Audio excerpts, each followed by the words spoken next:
Amigos de Letras de Café, gracias por acompañarnos en esta nueva entrega. Hoy vamos a conversar con un amigo de este equipo, es guionista, es escritor y una persona que tiene ya un nivel de reconocimiento muy importante nacional e internacional. Vamos a hablar, no te rías, con Miguel Yarul. Bienvenido, Miguel. Hola, querida, ¿cómo estás? ¿Por qué te ríes?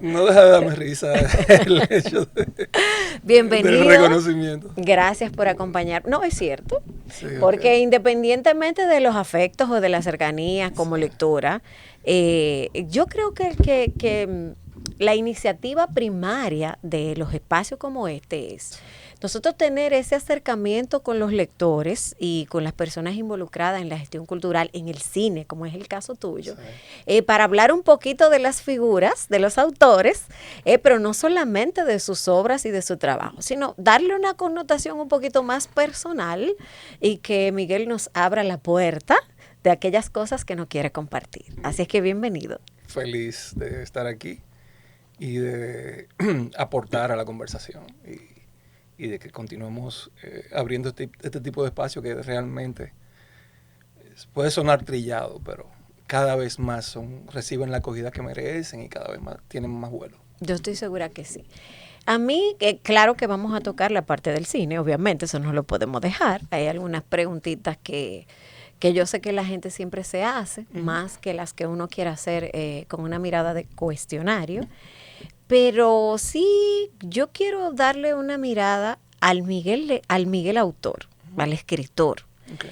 Y tú iniciaste en el 97, ¿no? Sí, como quizá un poquito antes, ya escribiendo literatura. Empiezo en los 80 a escribir canciones y voy lentamente moviéndome hacia la literatura en la medida en la que voy graduándome de profesional, alejándome un poquito de la música y finalmente entonces si caigo en la literatura ya de una manera formal, si se quiere, en el concurso de Casa de Teatro del año 97, donde envío 3 cuentos. Ok, ¿y cómo se dio eso?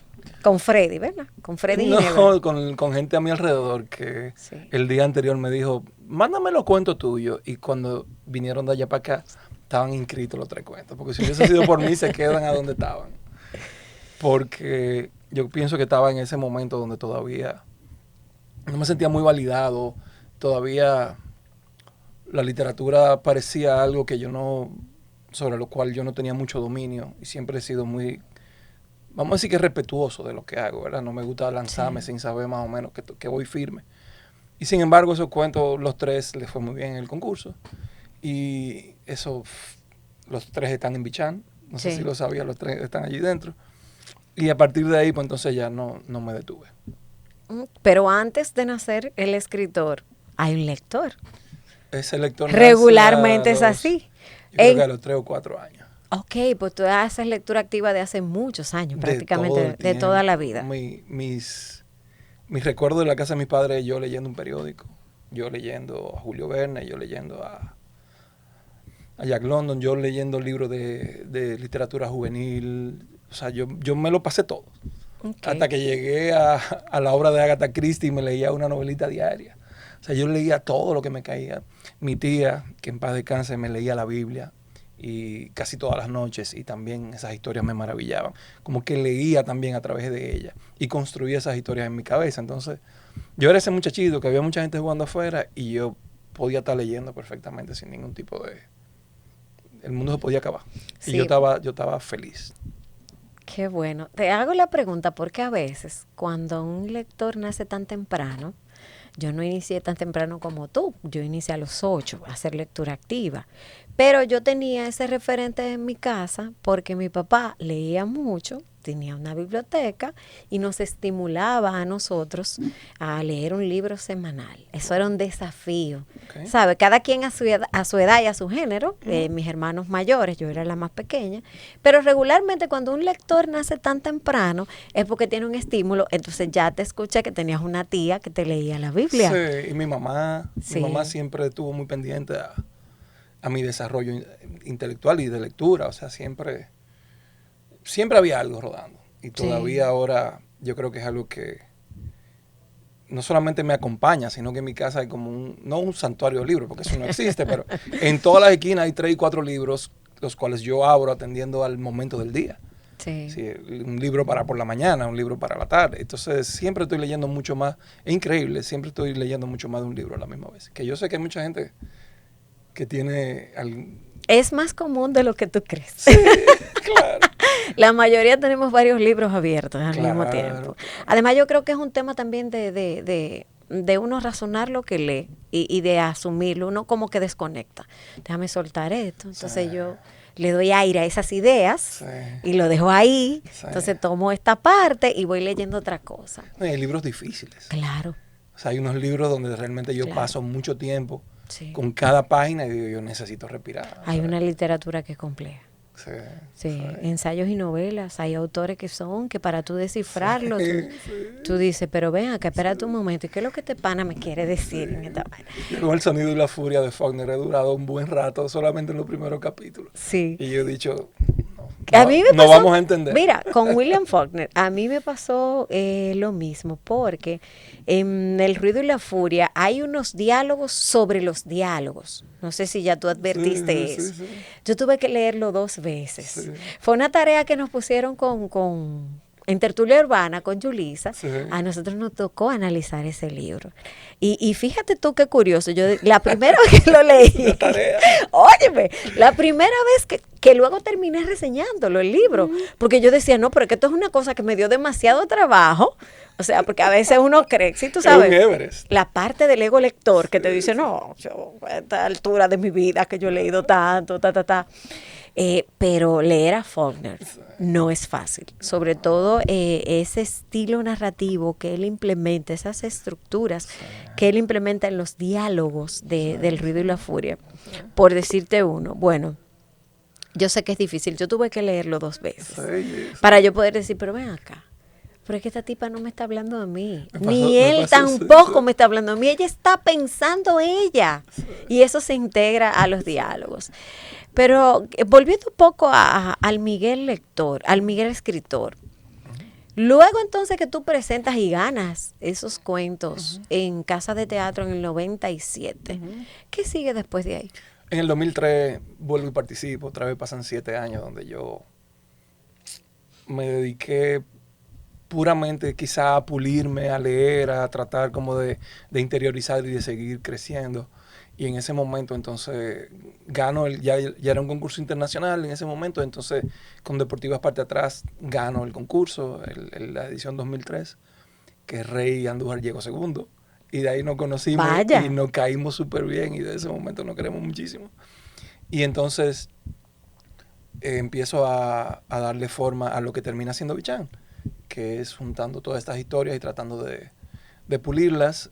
Me falta la historia final, porque entiendo que no tengo volumen suficiente. Sí. Y entonces todo eso se conjuga para que yo termine escribiendo lo que viene siendo el guión de La Gunguna, que es Montadas. Primero escribo el guión de la película y digo, bueno, pero esto aquí hay literatura también, y vuelvo el guión, la noveleta, que es la que termina...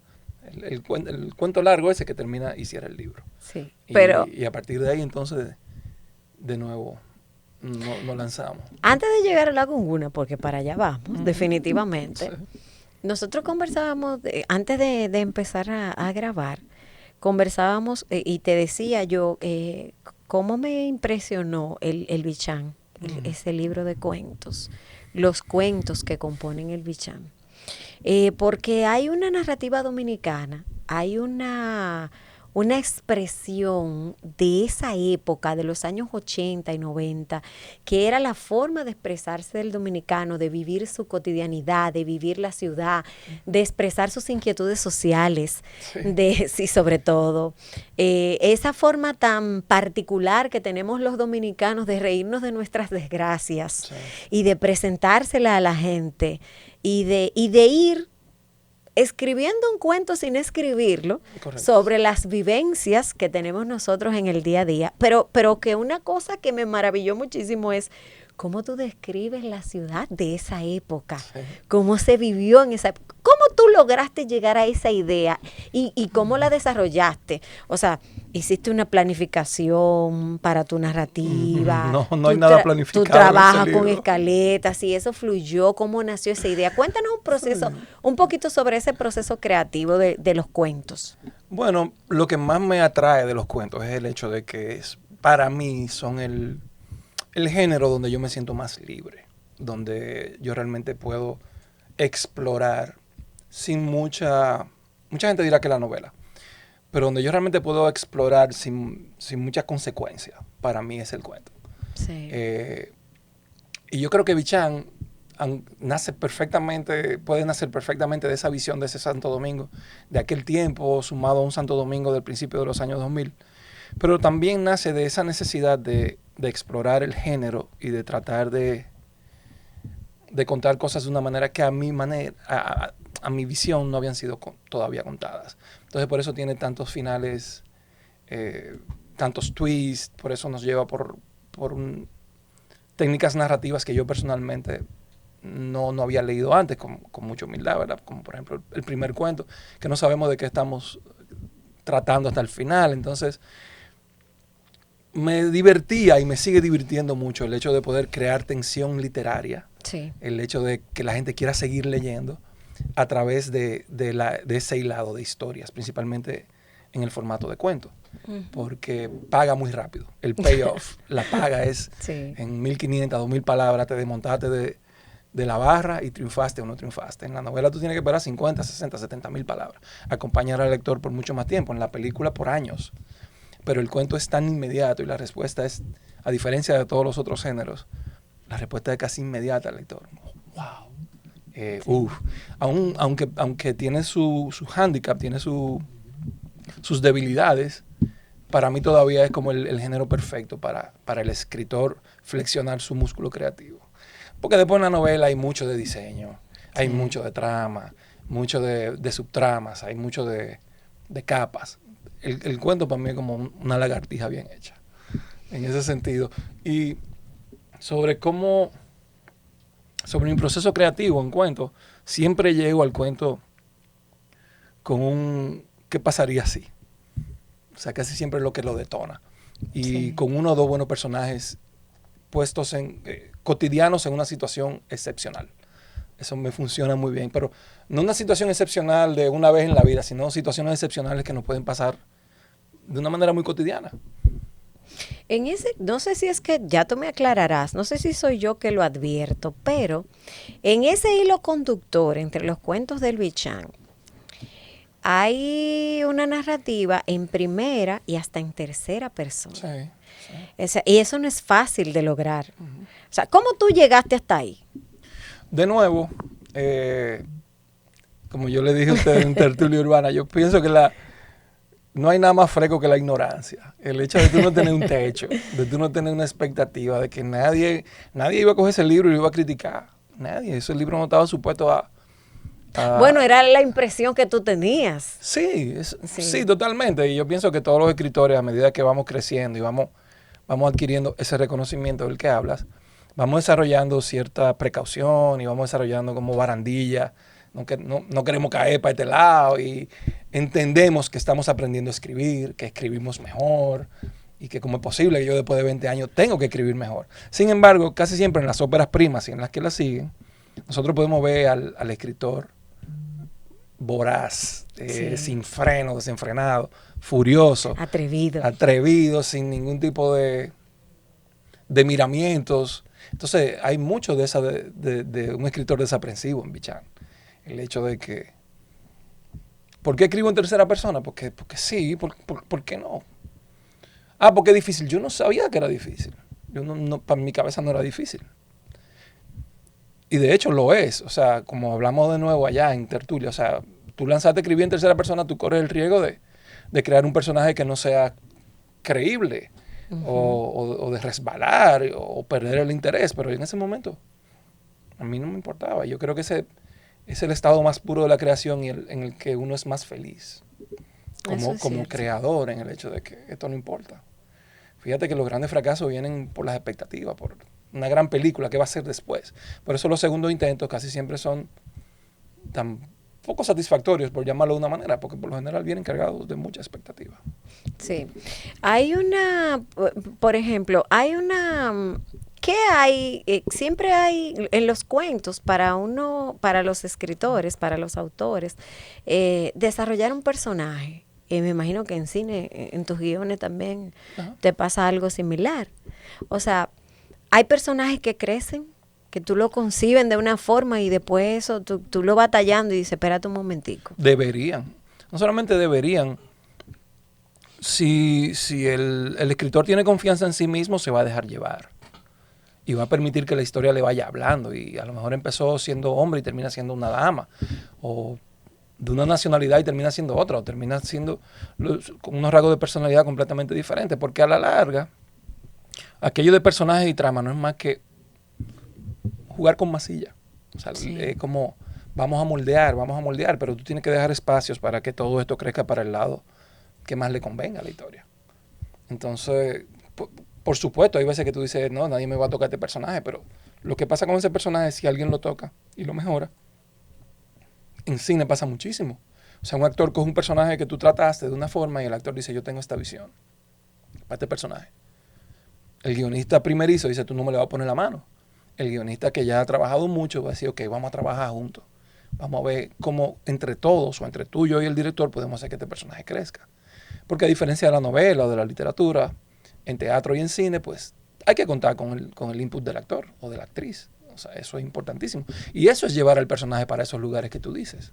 Sí. Entonces, de lo único que yo te puedo decir es que lo que tú escribes para ser tratado de una manera comunal, en comunidad, nunca termina siendo lo que tú escribiste. Termina siendo lo que la comunidad crea. Por eso un guión no es un documento literario, un guión es un trampolín. Sí. O sea, yo te estoy dando para que todos ustedes trabajen y aporten. Se puede leer como literatura. Si tú eres un buen guionista, tú puedes escribir un guión que se lea como literatura. Pero a la larga esa no es la función. Por más que lo vendan en las calles de Nueva York y tú lo leas y lo estudies y lo subrayes. Al final eso tiene que estar rodando en un set de mano en mano y se está creando algo. La película se termina y el guión va al zafacón. Eso es cierto. No hay más nada que hacer con él. De todos los cuentos, ¿cuál te gusta más? Eso de que todos son tus hijos. Sí. Yo me burlaba muchísimo de eso. No, porque yo lo digo, porque hay piezas creativas que uno, qué sé yo, tal vez no es que se identifique tanto, pero es posible que para tallar la idea te haya dado como un poquito más de esfuerzo y tú dices, yo le tengo un cariño especial porque no me dejaba dormir esta idea. Sí. O sea, yo la borré, volví la hice, la borré, volví la edité y volví a la idea y me insistí hasta que salió el cuento. Yo pienso que esto de que los cuentos son como tus hijos, eso es de verdad, eso es así. También pienso que tú te levantas una semana y aprecias más un trabajo tuyo que otra. Como la música de los Beatles. Tú, toda la semana tienes una canción preferida o un disco preferido y eso va cambiando hasta que tú te mueras. Sí. Porque son tantas y hay tanto detrás que tiene que ver contigo que se te es difícil de decidir. Y más con todos los cuentos que yo he escrito, que ya yo voy por un buen número, ¿verdad? Pero al final yo pienso que me quedo mucho con los cuentos en los que utilizo la melancolía. En los que la melancolía me sirve como de catapulta hacia el final del cuento. Cuando los leo son los que me siguen emocionando. Todavía hay muchos de ellos que los leo y me conmuevo. Pero tiene mucho que ver con precisamente la nostalgia y la melancolía que hay en muchos de ellos. Que sigue siendo un arma muy poderosa en la literatura. Siempre y cuando no se abuse. Entonces, yo pienso que hay que equilibrar un poco eso. Y aclárame algo. De Montaz es que nace La Gunguna. Al revés. Del cuento, no, La Gunguna nace de Montaz. Del primer draft de La Gunguna nace Montaz. Y después se transforma y se vuelve y se convierte en la película. ¿Y cómo se dio eso? Ernesto Alemany vive en Argentina en ese momento, en los años 2010. Ernesto es mi amigo del barrio, de por allá, de por casa. Y me llama de Argentina y me dice, estoy leyendo tu libro, estoy leyendo Bichán y este último cuento es mi primera película. Y le digo, mira qué bueno, Ernesto, porque ese cuento ya tiene un guión escrito. Y Ernesto en el 2010-2011 se tiró ese guión en la mochila y hasta que no terminamos de producirlo, pues él no lo soltó. Él y Juan Basanta, que termina convirtiéndose en el productor, pues consiguieron los medios de que la película se terminara haciendo. Y todo pasa por precisamente por ese libro. Ernesto lo tiene en Argentina y dice, este libro me está fundiendo. Y este último cuento es mi primera película. Hay que profundizar eso un poquito más. Permíteme hacer la primera pausa comercial y cuando regresemos vamos a seguir este interesante conversatorio con Miguel Yarul.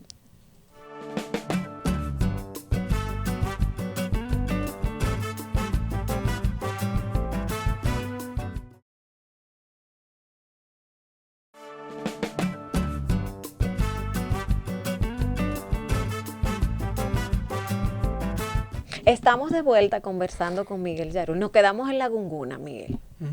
¿Cómo sucedió? Exacto.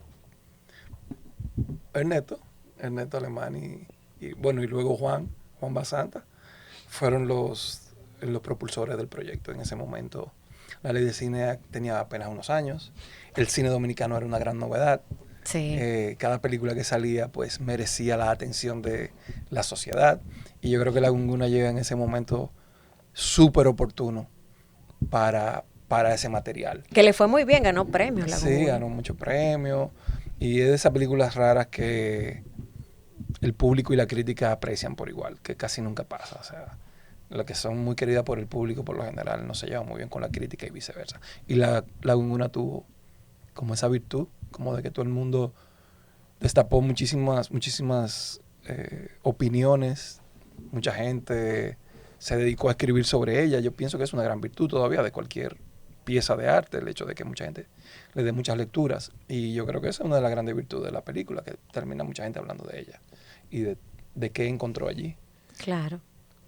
A propósito de que tú mencionabas el tema de la ley de cine, hace un tiempecito hubo una controversia con el tema de la aplicación de la ley, de los incentivos que se daban a través de la ley de cine y eso. Y a mí me gustaría tu perspectiva, sobre todo porque tú eres guionista y tienes muchos años envuelto en ese ámbito, mucho antes de que se creara la ley de cine. Sí. Que me imagino que era un poco más esforzado el tema de poderle dar visibilidad a algunos proyectos, porque el cine no se había explotado en nuestro país y la mayoría de los jóvenes que en esa época se iban a estudiar cine porque las universidades no impartían la carrera de cine en ese momento, que se iban, por ejemplo, a Argentina o se iban a Cuba a formarse en el área de cine. ¿Qué piensas tú de todo esto? De la ley y de la creación de los incentivos. Primero, siempre voy a hablar como parte interesada. Sí, obviamente, por supuesto. Ese es el primer disclaimer. O sea, yo tengo que aclarar que hablo como una parte interesada, pero yo pienso que la ley, con sus luces y con sus sombras, como todas las industrias que están emergiendo, ha traído un desarrollo importante, como tú bien dices, a todo lo que es el sector. No solamente en carreras, sino en jóvenes preparándose. A lo mejor pensamos que tenemos mucho tiempo, pero cuando tú miras México tiene 150 años haciendo cine, Argentina tiene 100, claro. Nosotros tenemos 15. Y nuestros logros han sido exponenciales. O sea, cada año que pasa, nuestros logros no se multiplican, sino que se exponencian. No solamente aquí, sino en el extranjero, y cada vez somos más apreciados. Nos convertimos en un destino de producción rápidamente también. O sea que a medida que Estados Unidos y Hollywood fue perdiendo esa capacidad de producir allá y fue mirando hacia otro lado, nosotros nos convertimos en una opción. Entonces, yo siempre he pensado de que una ley afinada, una ley acorde a quienes somos, es muy, muy, muy beneficiosa para nuestra cultura. Y para, si se quiere, para nosotros como destino de producción. Además de que yo no sé porque no estoy, la pregunta te la hago porque como no estoy vinculada propiamente en el sector cine, yo nunca he hecho cine ni nada. Yo voy al cine, sí, y lo consumo. Dios te bendiga, porque eso sí es necesario en este tiempo. Y lo consumo. Pero la gente, se creó una percepción como de que el cine dominicano solamente se sustenta o se desarrollan los proyectos con recursos que son estatales. Yo tengo entendido que no es cierto, que hay empresas que patrocinan proyectos de manera privada. Sí, pero lejos de ley de cine. O sea, hay proyectos institucionales, pero fuera de la ley. Sí. La ley contempla el uso de esos fondos precisamente para el desarrollo de la industria. O sea que sí, se sigue haciendo cine que no entra dentro de la ley, pero lo que mayormente sí se hace, pues es cine bajo la ley. ¿Y qué se hace aquí? Por ejemplo, porque nosotros tuvimos la visita de este chico, no me va a matar, porque no recuerdo ahora el nombre, pero él está vinculado al sector cine. Cuando se dieron esas discusiones sobre el tema de la ley y eso, y él nos decía que aquí hay muchas empresas extranjeras que vienen a las locaciones, que prefieren las locaciones nuestras para desarrollar sus proyectos cinematográficos. ¿Qué se hace aquí? O sea, documentales, películas. Realities. Hay muchísimos realities que están sucediendo en casi todas, por ejemplo en Costa Norte hay muchísimos realities. Pero aquí, como te dije, en apenas 8 o 10 años hemos preparado una generación de jóvenes que están listos para trabajar en cine. Y cada vez más se están preparando. Todas las carreras de cine de las universidades realmente están siendo muy exitosas. Por ejemplo, yo con ITEC empecé y les di una mano preparando la maestría de guión. Sí. Para también formar guionistas, porque se necesitan. Entonces, donde quiera que tú te muevas en el ámbito académico, hay muchos muchachos y muchachas preparándose para trabajar en cine. Por eso nosotros, como crew, los crew que ofrecemos son atractivos. O sea, nosotros damos la talla con cualquier crew en este momento, ya sea internacional o de cualquier otro lugar. Entonces, sí, nosotros en muy poco tiempo nos hemos preparado y nos hemos preparado bien. No tenemos la población, seguimos siendo pequeños. O sea, no podemos compararnos con destinos como México, Argentina o Colombia por el tamaño. Obviamente. Incluso ya cuando una producción está hecha, bueno, pues, ¿quiénes la van a ver? O sea, ¿qué cantidad de personas la van a ver? En México son millones. Entonces nosotros tenemos que pelear en nuestra arena, con nuestros números. Claro. Y yo pienso que ahí realmente es que nosotros como cineastas debemos explicar lo que pasa con nuestras producciones y por qué son tan importantes. Y pasando un balance, sí. ¿Tú entiendes como que es un buen momento para el cine?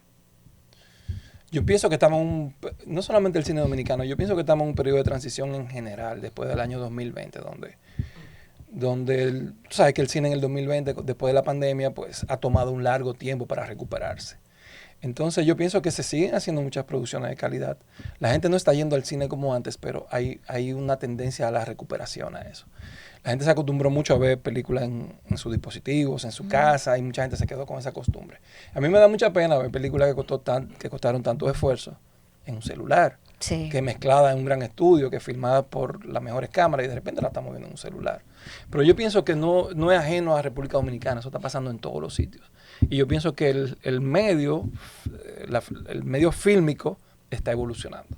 ¿Hacia dónde va a llegar? Bueno, ya veremos. Por ahí viene la inteligencia artificial, por ahí viene los formatos, los reality están realmente siendo importantes. Tú abres TikTok y la manera en la que tú recibes tus historias es completamente diferente. Sí. Entonces, en TikTok y en todo ese tipo de aplicaciones hay gente que dura 20 minutos haciéndote una historia de cualquier cosa y tú te quedas maravillada. ¿Sí? Sí. Tú dices, wow, y lo que te están contando es una mudanza. Me fui para Nueva York y esta es mi mudanza. Entonces yo pienso que hay un cambio en la manera en la que estamos recibiendo nuestras historias, no solamente a nivel de cine, sino a nivel de literatura, de todo. Yo creo que va a ser muy interesante donde vayamos a terminar, pero pienso que estamos justo en el medio del cambio. Miguel, tú estás aquí, ¿verdad? En Santo Domingo. O sea, estás trabajando aquí. ¿Qué estás haciendo? Sin decir, por ejemplo, pero estás trabajando. Sí, yo trabajo, sí. Ahora estoy trabajo para Game Time Films, que es una compañía a la que pertenezco, y trabajamos mucho en género documental, que es como el género que ha despegado de hace 2 o 3 años hacia acá. Yo consumo mucho documental. Sí, el documental se ha vuelto como Que no lleguen a 2 horas, 1 hora y media, que sea un tema que sea atractivo. Te lo digo, de la parte del consumible, o sea, No, pero vuelvo y te traigo a mi respuesta anterior. Sí. O sea, ya un documental de 75 minutos, que son 1 hora y 15, estamos en el tope de lo que la audiencia está soportando. Sí. O sea, que tú estás recibiendo tus historias de una manera completamente diferente. Mira lo que estábamos hablando de los libros. Tú para un libro que se te hace pesado o lo que sea. O sea que cada vez más hay películas que la gente está, esa película dura 3 horas, la ven como una serie. Ven la primera parte, la paran, ven la segunda parte el sábado y después la terminan de ver el martes. Es cierto. Entonces la manera en la que nosotros estamos, y todo tiene que ver con los estímulos. Mientras tú le estás dando para allá y tú estás recibiendo historia en 5 segundos, en 10 segundos, en 15 segundos, tu cerebro se va programando para ir descartando las que son más largas. Porque tú dices, si yo voy a recibir historias que me satisfacen en 15 segundos, ¿para qué voy a verla por 3 horas? Claro. Pero eso descarta una cantidad, un valor artístico impresionante. Sí. Y el trabajo de muchísimos artistas. Que se resume en 1 hora y 15 minutos, pero que es un proceso de años. Que nació muchos años antes, probablemente. Pero a mí me da mucha risa, como tú dices, que no pasen de... Y si te llegan si te llegan 1 hora y media, créeme que están en el límite. Sí. En Netflix, cuando tú estás pichando un proyecto, ya hay un parámetro que se llama como el recordatorio. O sea, ¿qué tanto puede ver un espectador? Y con esto te evalúan el guión. ¿Qué tanto puede el espectador ver su celular sin perder el hilo de la película? Y eso es un factor para que un proyecto se haga o no. Sí. O sea, tú estás entendiendo. Sí. O sea, ya hay que contar con el hecho de que en medio de una película tú vas a coger tu celular 10 o 12 veces. Y cuando tú miras la pantalla, tú no quieres estar perdido. Sí. Cuando tú trabajas tu equipo, cuando trabajas los documentales, ¿ustedes tienen una temática preferida para trabajarlo? ¿Qué da más trabajo y qué da menos trabajo? O sea, ¿qué es más esforzado para todo el proceso de hacer? Yo pienso que no es cuestión de... Yo pienso que a nivel de esfuerzo siempre van a ser difíciles los documentales fuera de la ciudad, los documentales que el acceso es diferente. Por ejemplo, El Pico, que yo no trabajé en él, pero que es una maravilla de documento. Un documental que subieron 7 veces al Pico y subieron por todos los lugares posibles. Sí. Y termina siendo una pieza hermosísima. Entonces, es un documental difícil de hacer. Hay otros que son documentales mucho más sencillos. Pero lo importante, yo pienso que fuera de la dificultad o no, es el respeto con el que se trata el tema. Entonces, sí. El documental, y por eso respeto tanto el género, está vivo. Tú no sabes para dónde te vaya el documental hasta que no termina. Entonces, tú puedes empezar aquí y, como decíamos ahorita, los personajes, tú encuentras la historia a la mitad del documental y tú dices, pero espérate, porque la historia no es esta, la historia es esta. Sí. Entonces, yo pienso que es más una cuestión de... Todo el que trabaja en cine está, vamos a decir, impuesto, como dicen aquí, a coger pela. O sea, no hay manera de tú hacer cine sin tú sacrificar tu comodidad. Sí. Entonces, fuera del sacrificio de la comodidad, yo creo que lo interesante del documental es mantenerte atento hacia realmente dónde está la historia. Porque muchas veces no está en el protagonista, está en la periferia, sí. Está en el contexto, está en el momento histórico. Entonces, fuera de la comodidad, que siempre es difícil, porque no hay forma de tú hacer cine cómodo, no la hay. Y eso es algo que también yo creo que la gente no entiende de la industria, es un trabajo durísimo. Son 12, 14 horas diarias en todos los sitios, con llamado a las 5:30 de la mañana todo el tiempo. Todo el que trabaja en cine trabaja duro. Y esa villanización que se hizo en ese momento a mí me dolió mucho. Sí. Porque que se están buscando... Tú sabes lo que trabaja un muchacho que realmente... O sea, es una labor de mucho amor, porque tampoco es la mejor paga del mundo, y donde se trabaja mucho. Sí, mira qué bueno que llegáramos a reflexionar sobre eso con esa connotación, porque mucha gente entiende que todo el que trabaja en cine gana mucho dinero, y no siempre es así, ¿cierto? Bueno, hay una tabla, o sea, la ley de cine opera bajo tablas, opera bajo un tarifario. No se gana mucho dinero. Ya. Bueno, pero con respeto a otras profesiones, no es que se gane mal tampoco. No, claro. Porque no estoy aquí tampoco para venir de rodillas a hacernos claro, de víctima, ¿verdad? Pero es un tarifario, o sea, nadie puede inventarse, porque eso es por ley, eso es lo más que te pueden pagar. Y no te pagan más de ahí, eso es lo que te pagan. Entiendo. ¿Y qué estás haciendo tú ahora? ¿El documental que estás haciendo? Estoy escribiendo un documental, estamos rodando un documental y estoy terminando mi segunda novela. Ya para ver si puedo publicar ahora a final de año. ¿De qué va eso? Yo quería hacer un estudio de cómo nuestros estratos sociales y económicos están todo el tiempo entrelazados en la cotidianidad. Sí. Entonces es una mirada a como Santo Domingo es ese melting pot donde está todo el mundo realmente junto. Y cómo nos afectamos los unos a los otros. Es eso, a través de un choque. En la mayoría de tus trabajos está muy presente la ciudad. Sí. Es un elemento simbólico, una imagen que es muy poderosa en muchos de tus trabajos. ¿Por qué? tú has salido a la calle. ¿Cómo tú llegaste aquí hoy? Sí. Tú estás pensando en cómo nos vamos para la casa ahorita. Sí, claro. Bueno, yo lo he dicho en muchísimos foros porque Santo Domingo es mi adorado tormento, es mi tóxica. Es que tú conoces muy bien Santo Domingo. Es mi tóxica. O sea, Sí.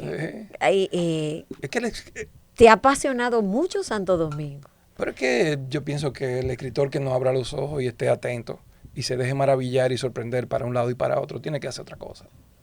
Entonces yo estoy en la ciudad precisamente del exceso, en la ciudad de la violencia, en la ciudad del amor. Yo estoy en la ciudad que todos los días te sorprende. Son cosas que tú coges el periódico, tú sales a la calle y tú dices, nosotros no acostumbramos a esto, pero el que viene de fuera, a Santo Domingo. El que viene de fuera yo me imagino que tiene que correr y empezar a vernos por la ventana hasta que se acostumbre.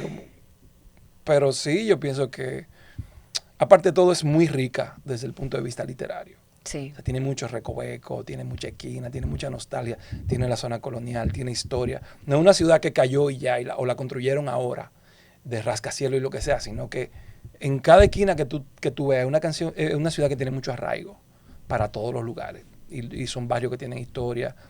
Y por lo general sus habitantes... Yo una vez fui a New Orleans y yo me di cuenta que todo el que estaba en New Orleans te sabía contar un cuento. Todo el mundo. Desde el que te llevaba la maleta hasta el que te servía el trago. Todo el mundo era un gran contador de cuentos. Yo creo que también nosotros en Dominicana sabemos contar muy bien los cuentos. O sea, creo que somos muy portadores de historias. Y yo creo que Santo Domingo es como una cámara de eco de esas historias. Eso es indiscutible. Y también, ¿verdad? no, eso es indiscutible. Y también que es una ciudad de muchos contrastes.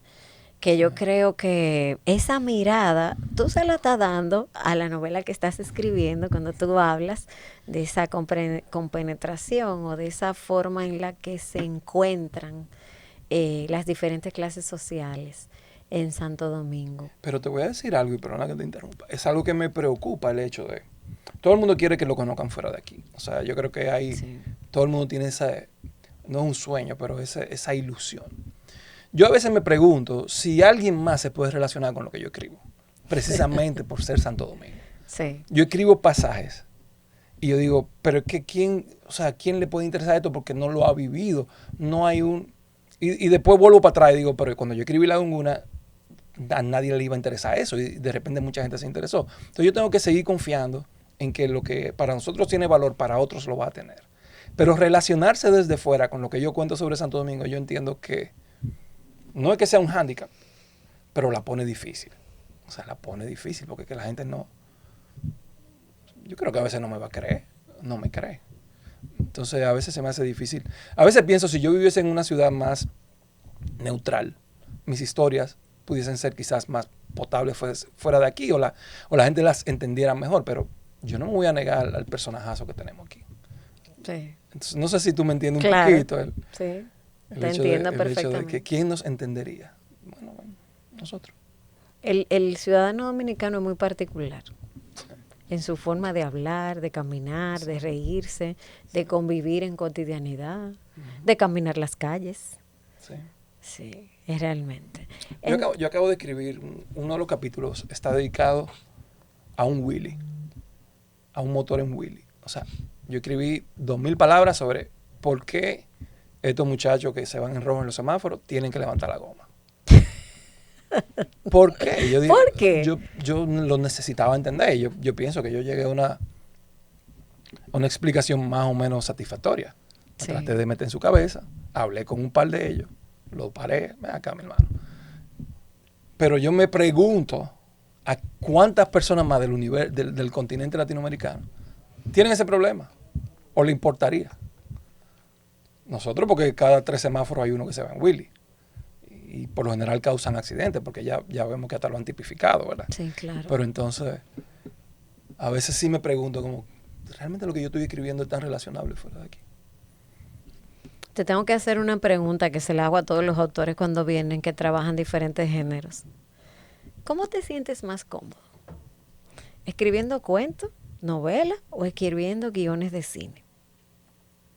Me siento más como escribiendo guiones de cine, pero no necesariamente más feliz.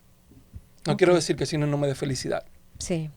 Pero hay algo en la literatura, cuando tú has escrito literatura, hay una intimidad a la cual es muy difícil de acceder. Por eso digo que me siento cada vez más cómodo escribiendo cine.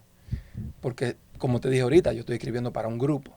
Pero en la literatura, casi siempre porque lo que estás escribiendo salió de ti, no es algo que tú saliste a filmar o a escribir porque alguien lo necesita. Por lo general en la literatura son cosas que tú necesitas decir. Entonces, no es cómodo. Yo siempre he dicho que el que está escribiendo literatura y está cómodo lo está haciendo mal. La literatura incomoda, la buena literatura. Si tú estás siendo honesto contigo mismo, debería ser muy incómodo y doloroso. Como dijo Hemingway, la literatura es fácil. Tú te sientas frente a la maquinilla y sangras. Miguel, permítenos hacer una pausa nuevamente. A ustedes no se muevan, regresamos en breve.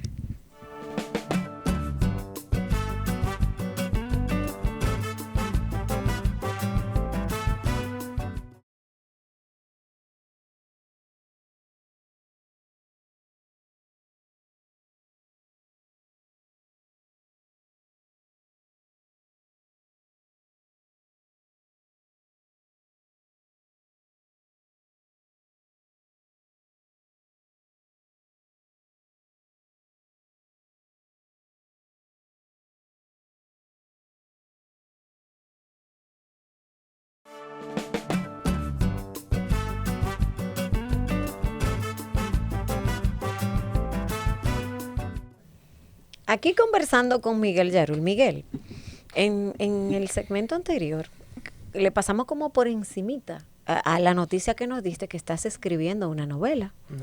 Una segunda novela. Cuéntanos sobre esa segunda novela que estás haciendo.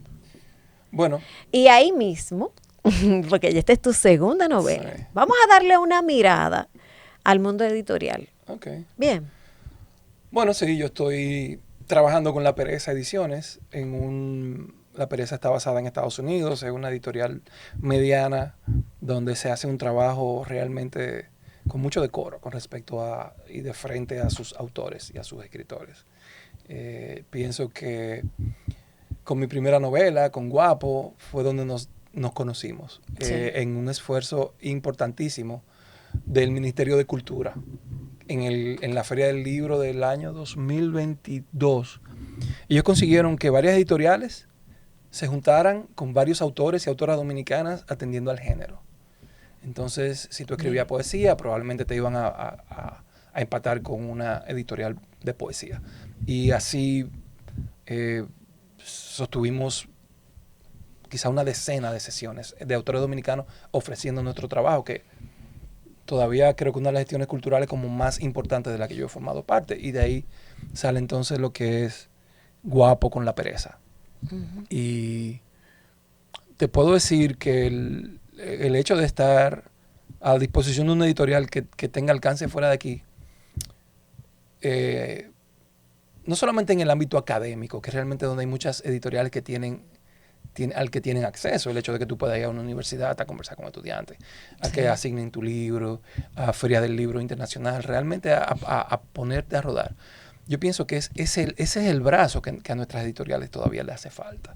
Sí. El hecho de que nosotros tengamos ese alcance, no solamente en las librerías dominicanas, que dicho sea de paso, la segunda edición de Bichan sale porque Pedro Cavilla dice, tu libro tiene que estar disponible, porque cada vez que tú sales a buscar un autor dominicano no lo encuentras. Sí. Y nosotros nos propusimos que la gente que fuese a buscar ese libro, él se propuso, que la gente que saliese a buscar ese libro siempre lo tuviese disponible. Entonces por ahí lo editamos de nuevo. Entonces yo pienso que es muy importante para el mundo editorial dominicano empezar a desarrollar ese brazo, el hecho de que podamos ir a la Feria del Libro de Guadalajara, a la de Colombia, a la de España, a universidades como yo he podido ir ahora. He viajado a Tijuana, he viajado a Puebla, y todo esto ha sido gracias a una editorial que está tiene los ojos puestos en Latinoamérica desde Estados Unidos. Entonces eso me parece importante. No es grande, pero a veces eso también ayuda, el hecho de que pero extiende la red. Y también te prestan esa atención que tú necesitas. Extiende la red. Entonces, sí, todo nace de Guapo, ese manuscrito que se convierte en mi primera novela. Y a partir de ahí, un trabajo muy fuerte de promoción Yo siempre he dicho que todo el mundo cree que tiene en la mochila lo que todo el mundo está esperando a leer. Y nadie está esperando a leerte. Por lo general se van a sorprender cuando te lean. Oh, mira este libro. Ah, es dominicano. Tampoco estén acostumbrados o que no estén esperando a nuestros autores. No es que no están esperando afuera. Sí, es cierto. Casi siempre solemos llegar de sorpresa. Oh, mira. Pero mira que bien escriben allí. O alguien escribe bien. O mira, esto me interesa. No es que están esperando nuestros últimos trabajos. Guapo se publicó en el año 2023. 2023. Sí, 2023. O sea que no, hoy, pero tú estás produciendo muy bien, porque si publicaste Guapo en el 2023 sí. y ya estás trabajando una segunda novela, sí. Entonces... Lo que pasa es que yo me tomé mucho tiempo con Guapo. Sí. Yo me tomé casi 4 años, quizá un poco más. De nuevo, con la incertidumbre del género, el hecho de no querer lanzarme así. Y de nuevo, no sé por qué hay validaciones como que me han empujado y me han dicho camina. Y en ese encuentro, pues el editor, cuando leyó el texto, me dijo, yo lo que quiero corregirle son 2 o 3 cosas de estilo, pero tú te vas conmigo. Y eso de nuevo fue como una validación. Y después que tú te sientes un poquito empoderado, pues yo le dije, bueno, pues vamos. Además se abren muchos caminos como creativos. Además de que es una muy buena plataforma, que los trabajos se han impulsado desde. Porque hay aquí, y lo conversábamos en otro espacio, aquí hay un talento increíble. Aquí hay mucha gente escribiendo, hay un grupo de muchachos, como yo digo, que no son tan muchachos, pero están escribiendo muy bien y están haciendo cosas importantes. Durísimo. Y el mundo tiene que saber que eso se está haciendo desde aquí. Sí, sí. Yo pienso que la gente tiene que yo fui a México, yo fui a Tijuana. Y cuando yo dije que yo era dominicano, realmente la curiosidad que se despertó, quizás hasta en la manera en la que yo hablaba, o sea, ellos no estaban esperando un autor, sí. Quizás como yo, tú entiendes, a lo mejor están esperando un artista, un merenguero, un pelotero, algo, pero ellos no están esperando un autor dominicano como tal.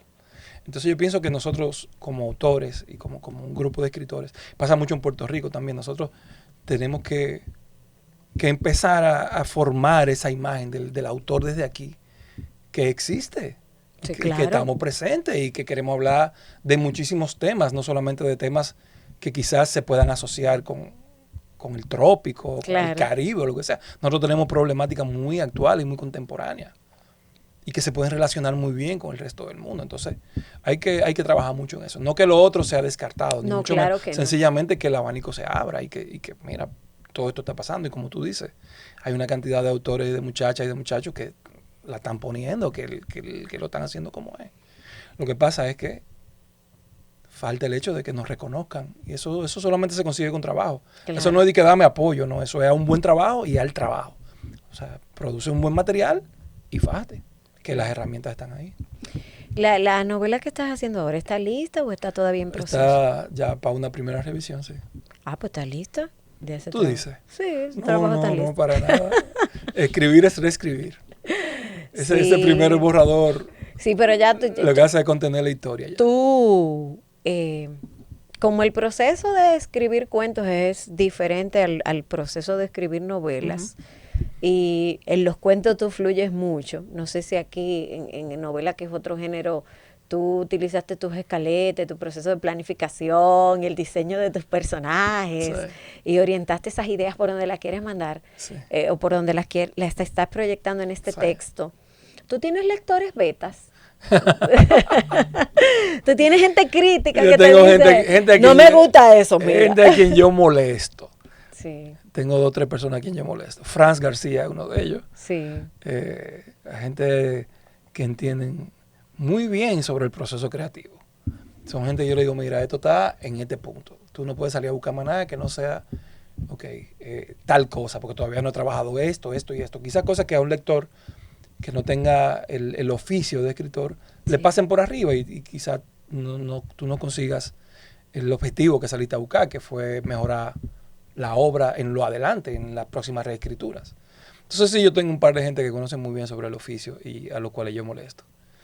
Pero yo me paso, hablando de caleta y todo, yo me paso el 80% de mi tiempo trabajando personajes. O sea, yo trabajo personajes y lo trabajo y lo trabajo y lo trabajo, porque si tú tienes un buen grupo de personajes, lo que le pasa a esos personajes, todo sale mucho más natural. Ahora, tú no sabes sobre quién tú estás hablando. Todo lo que le pueda pasar a ellos puede ser como una sorpresa para ti. Y la reacción de ese personaje no es necesariamente lo que va a avanzar. No, pero que también tú tienes la ventaja que en el proceso de construcción de los personajes para las historias, por el tema del cine, tú tienes mucha experiencia sobre eso. Sí. Probablemente a ti se te dé un poco más fácil. Sí, debería. Nunca es fácil, nunca es fácil, nunca es fácil.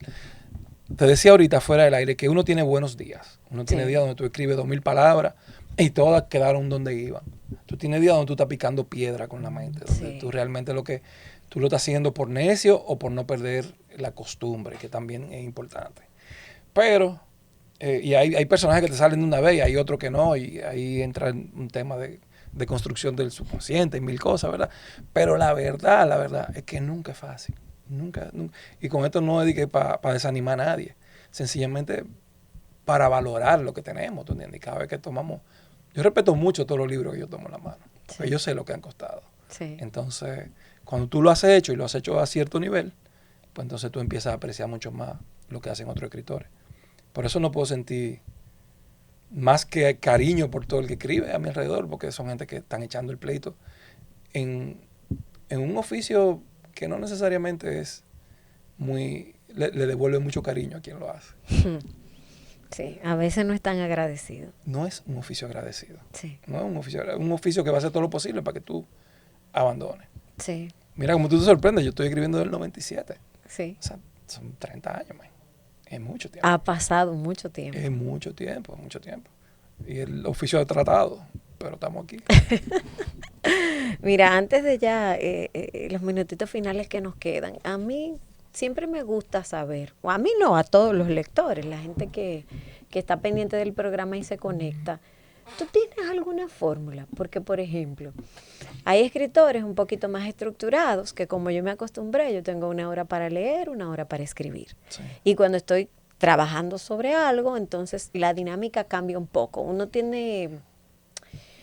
Algunos son un poco, los escritores, algunos son un poco supersticiosos, otros tienen algunas fórmulas para escribir. O lugares. O lugares para escribir, o horarios del día donde uno se siente un poquito más dispuesto, donde las ideas fluyen más naturalmente y uno no tiene que forzarla tanto.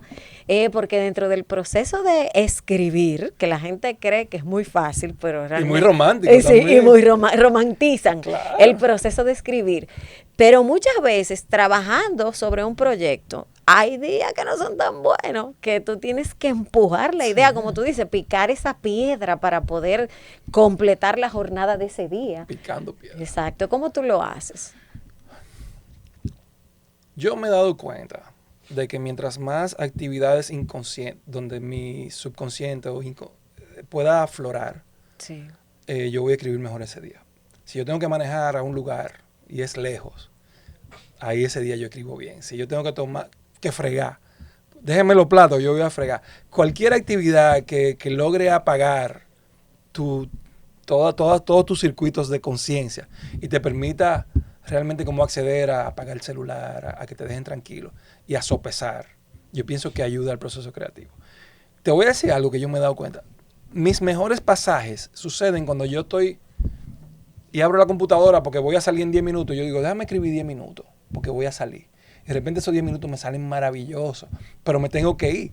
Sí. Entonces... Y la historia se queda ahí esperando. Sí, pero también no es malo porque la historia se queda con cosas en el tanque. No es como que, o sea, yo casi siempre trato de dejar algo como pendiente para poder enganchar. Porque no es lo mismo tú llegas a una historia sin más nada que decir, tú decís, mira, yo dejé una pista de por dónde voy a seguir.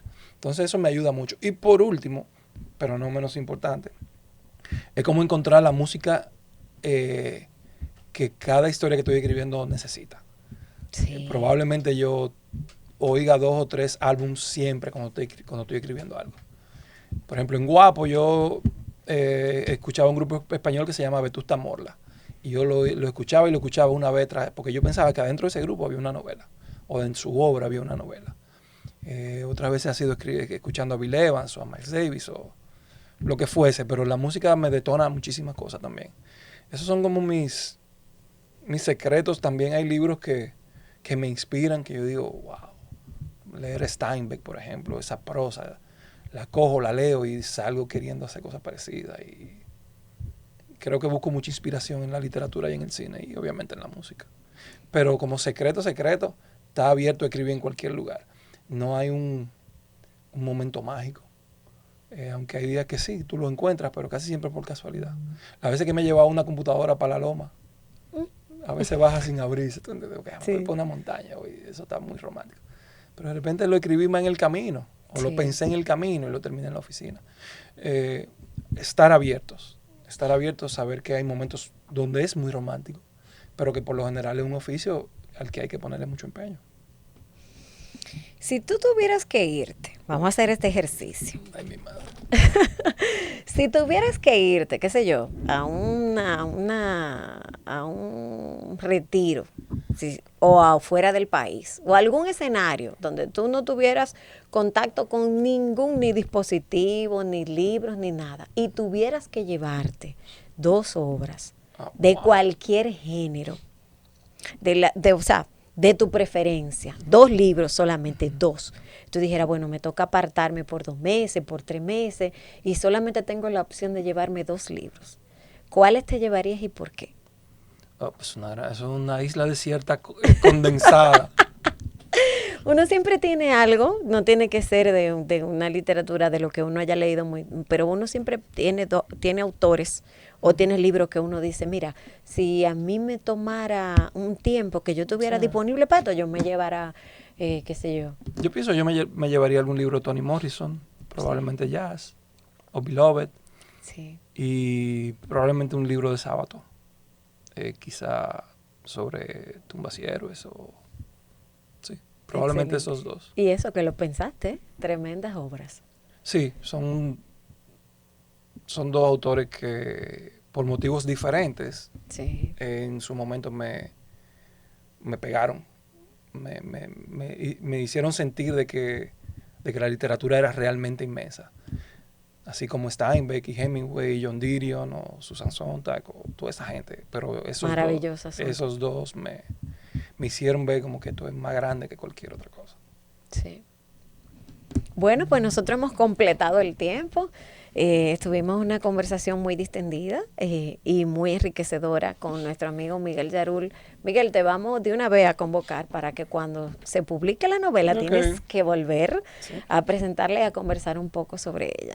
A ustedes, gracias por habernos acompañado. No se olviden que luego de la transmisión por televisión se sube y se comparte el enlace en YouTube y las redes sociales para que estén pendientes. Le den a la campanita y se suscriban. Por favor, no se olviden de leer. Hasta la próxima. Miguel, gracias.